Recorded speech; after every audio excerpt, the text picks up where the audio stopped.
I'm Reuven Lerner. I've been doing web development since about 1993.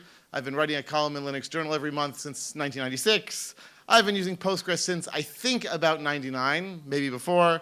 I've been working with teaching people Rails, mentoring them, pairing the whole business since about 2005. And yes, for those of you who are wondering, I'm still working on my PhD, but hopefully I will finish or they will finish me. Anyway, so this is what I've been doing. I do software development, I do training, I do teaching, but this wasn't always the case, you know. I wasn't always a software developer. Years and years ago, I also was a child. All right, I was a child, but I was a geeky child. And so, you know, the other kids were playing sports, they're playing soccer and football and all these other supposedly fun things. And what was I doing? I was subscribing to magazines. Not those kinds of magazines, these kinds of magazines. I don't know how many of you were around back in the Jurassic period when I was growing up, but this was the best-known computer magazine, Byte magazine, and it talked about all sorts of topics that have stayed with us for years. So here you have a 1984 copy of Byte, the cover, where they're talking about computers in education. And sure enough, 30 years later, we're still talking about computers in education. So they really were quite pressing in a lot of the things they spoke about. They spoke a lot about artificial intelligence and ways that that could impact our lives. And not only is this, I think, a pretty cool cover, but just in the last few months, there was an edition of Communications of the ACM, perhaps one of the best-known computer journals, that had a very, very similar cover showing what? How artificial intelligence and robotics is entering our lives. Basically, everything they covered continues to be influential in our lives today, such as these interactive video discs, which I'm sure all of you use on a day-to-day basis. But aside from a few pitfalls here and there, they talked about a lot of different technologies. And one technology they talked about was databases. And I remember getting that issue, and I remember reading about databases and saying, yeah, databases, who needs them? Now, granted, I was a teenager at the time. I really didn't understand what was going on in the computer industry. I'd really never worked with businesses, organizations with large amounts of information. But this was really my attitude toward databases for an awfully long time until I actually started to develop applications. And then I discovered, actually, hey, what do you know? They're really useful. It turns out that a multi-billion-dollar industry does not exist for naught. Well, I mean, maybe fast food. But other than that, generally, these businesses exist because there is a need, there's a desperate need for them. And the reason they exist is because they offer us this abstraction layer for our data. I don't really care how my data is being stored on the disk. I don't really care where it's being stored. I care that I can store it, and I care that someone else is worrying about where it's being stored. I care about that they're worrying about the integrity of my data, and I worry that I can get my data back flexibly and easily later on. And sure enough, as far as I'm concerned, the basic definition of a database is very simple. I want to be able to store my data with confidence, and I want to be able to retrieve my data flexibly. Now, you might be saying, wait a second. I also want to do it quickly. Well, yeah, okay. So, that's a side issue. No, the thing is, once we've got these things down, then we can optimize for speed and worry about speed. But I want to know 100% that when I write something to my database, it's there. And I want to know that when I have to pull data back in all sorts of ways, I can mix it and match it and knock over the microphone in all sorts of ways that will make it possible for me to create the reports and create the information I need. And nowadays, the overwhelming number of databases follow a paradigm that we've known about for, 30 or 40 years now, relational databases. And by the way, back when relational databases were created, they didn't all use SQL, although certainly some of them did. And when SQL was created, it was because it was such an easy language. The idea was everyone would be able to use it. You know, secretaries and other such people, they would be able to write queries against the database and get information back. And this, of course, is not true for those of you who were in the dark. So, of course, in a relational database, all of our information is stored in two-dimensional tables. It's a very nice, clear model for our data, and we can then join the tables together in all sorts of different ways. And SQL is the standard language we use nowadays for that. And all databases love to say that they adhere to the SQL standard. What they really mean is we have implemented the parts of the standard that we like. We've ignored the parts that we don't like. And oh, by the way, we have these proprietary extensions that we are sure you will adore.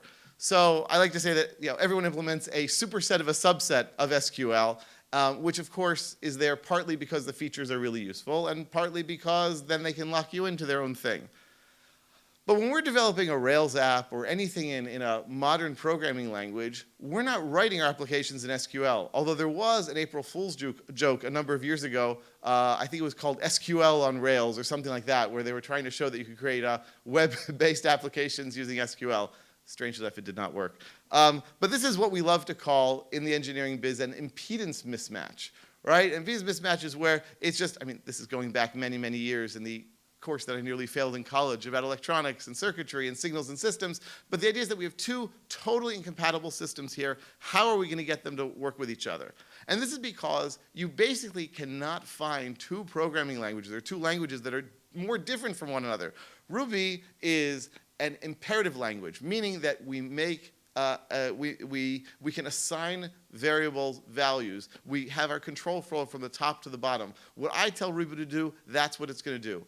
As opposed to that, we have SQL, where I'm not telling it what to do. I'm telling it what result I want. It's a declarative language. This is the information I want back. You go. You figure out how to do it. I'm going to sit here and wait until you give me the information.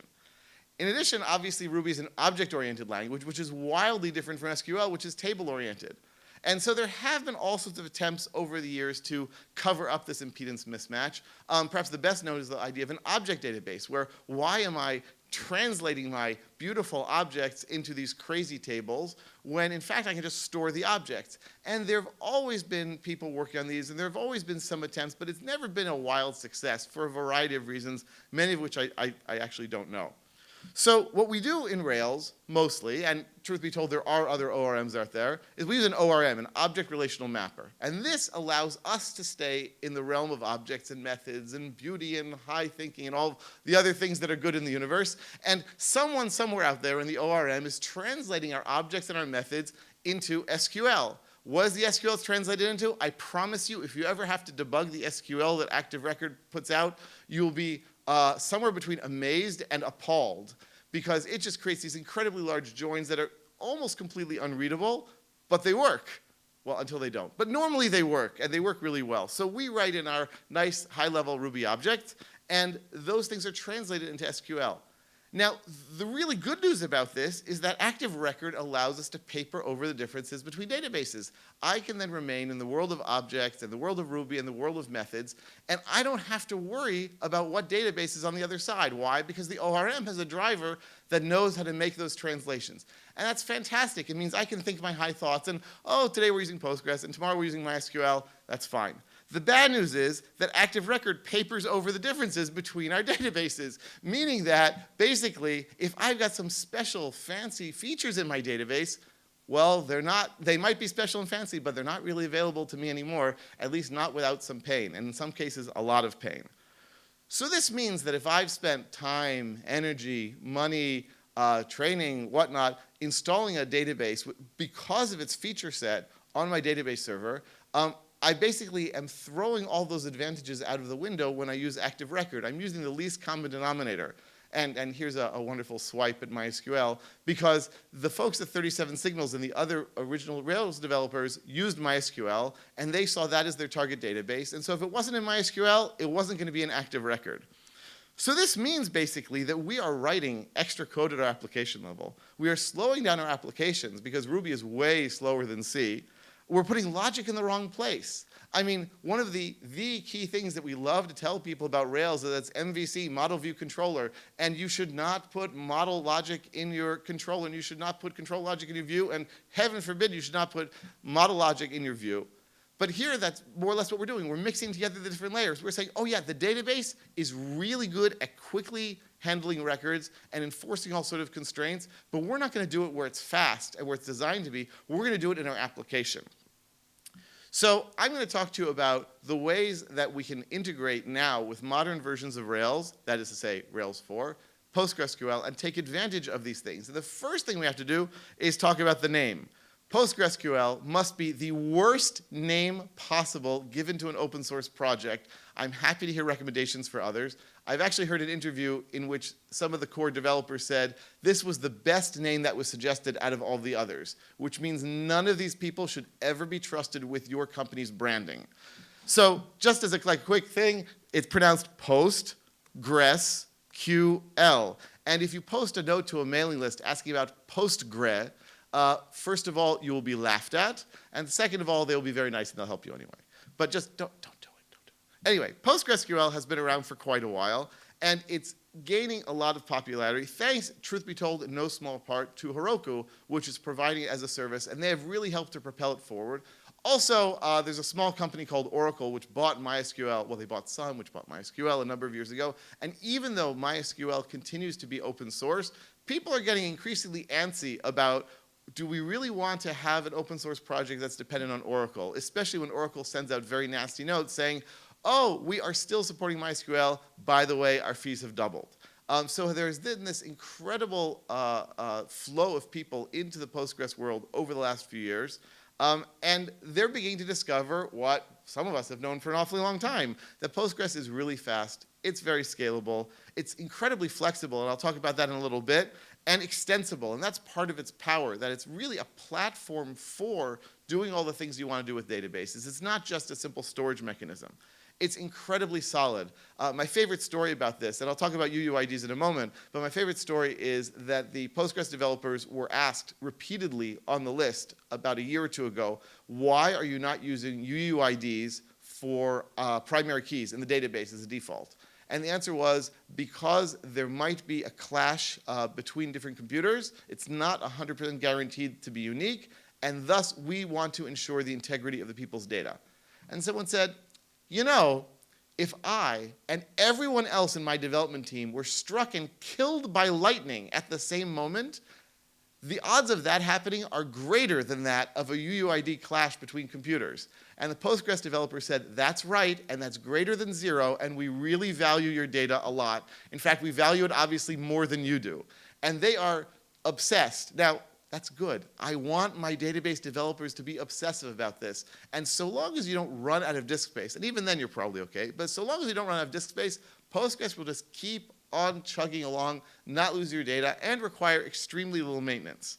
Now, the fact that it happens to be free under an MIT or BSD license is, icing on the cake. It's just an incredibly strong, useful database. Now, it's not a new database.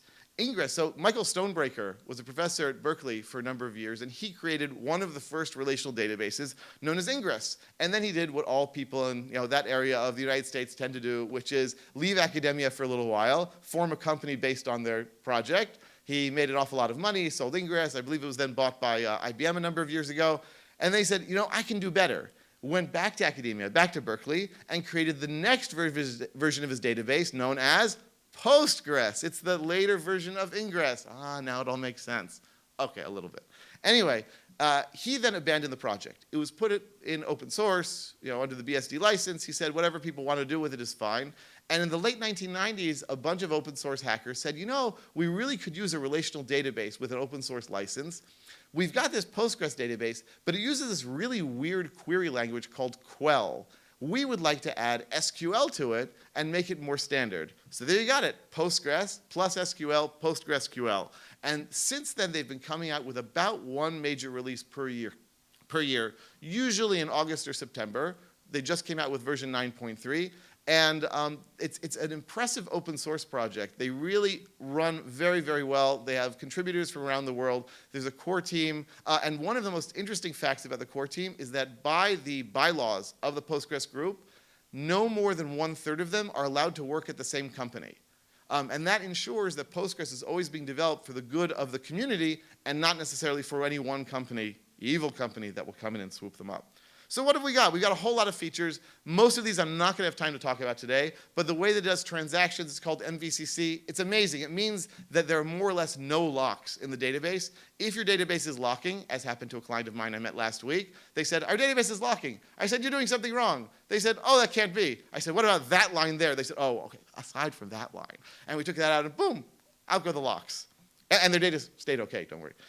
I didn't just pick a random line, right? You can do custom data types. You can have these common table expressions, the CTEs, which make recursive queries incredibly easy. You can have functional indexes, meaning you can run an index on, say, the lowercase of a string.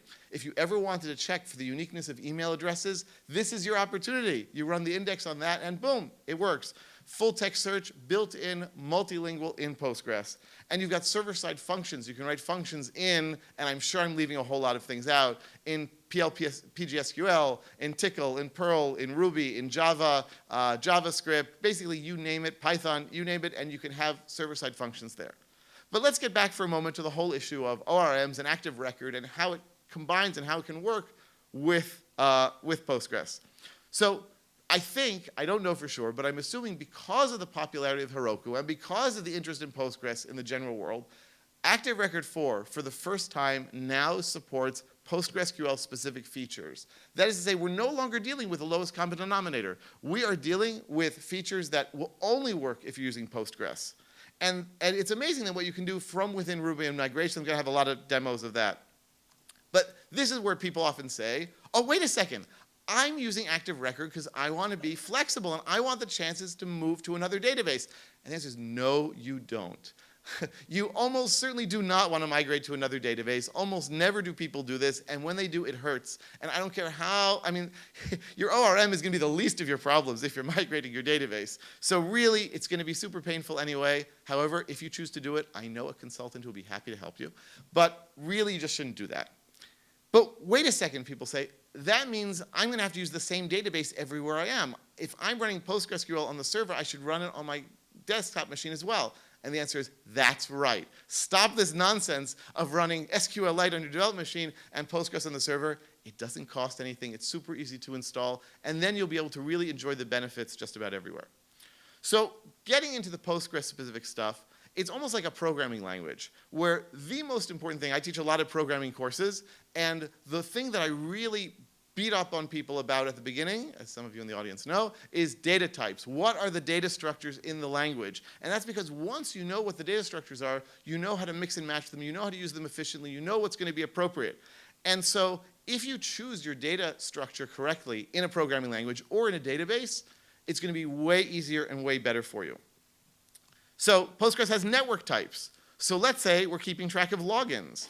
I no longer need to keep track of it in a text field. I can keep track of it in an INET field. And then if I try to, here, do you see this there? Yeah. So now I'm going to try to insert an invalid IP address. I don't need a special validation for that in Rails. Postgres will check it for me, and it'll say this is or is not an OK IP address. And yes, it does support IPv6, unlike most computers. So here, if I want to use migration, right, as of Rails 4, I can put this in my migration. And I can say here, see, t.inet. That's an INET address. And now when I actually use my application, I can say login create, and here I'm going to use a string. Here I'm going to use a string. That's very nice. And that'll go in, and that'll work just fine. But here, if I try to use an invalid address, like 1,000 after the last dot, it will give me an error. Not only just an error, but an exception saying it's IP address invalid address error. It really understands we're talking about actual use of really good data types. And then I can go here and say, oh, give me the first local IP, all right, and it'll give it to me. Right, is this an IP address? Oh, iClass, it's an IP address. Is it v4? Is it v6? And we can really query that address and get information about it. Well, what if you're managing a network? Well, that's okay, because for you, today, as a special, we have CIDR and MAC addresses. They also are special data types, and they also adhere to the rules. So we can even say, is this host inside of this network? And Postgres will handle it for that for us.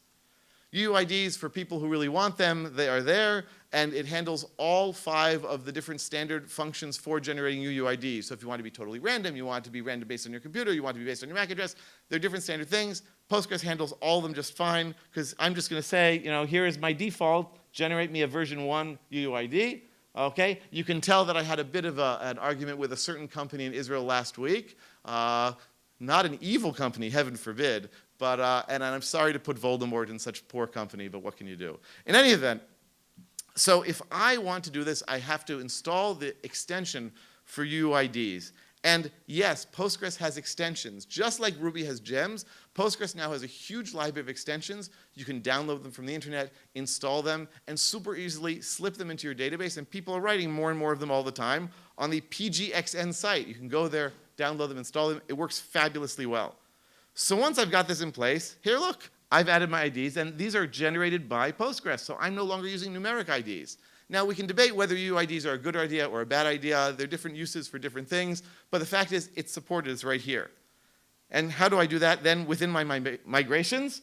Well, I just have to say, oh, this ID, it's a UUID, and Active Record takes care of the rest. It automatically uses the function. I'm afraid I'm going to have to talk even faster. We're having a party right here. Anyway, so the migrations that you can see allow us to do this. And look at this. I can even say enable extension. And then Active Record knows to go and enable that and add the extension on the Postgres side.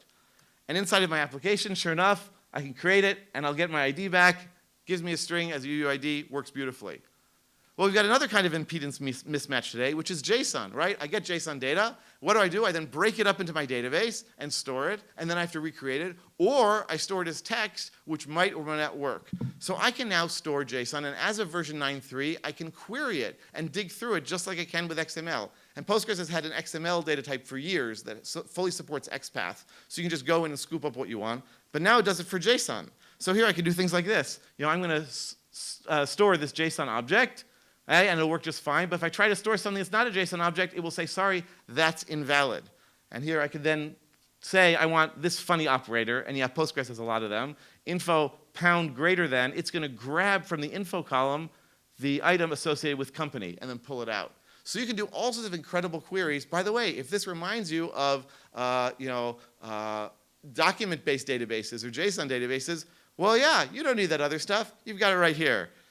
Okay, and migrations look the same. Keep moving forward. Applications. And here, if you see, when I retrieve this back, I'm going to get a hash back, right? And this hash then can be queried just like any other hash in Ruby.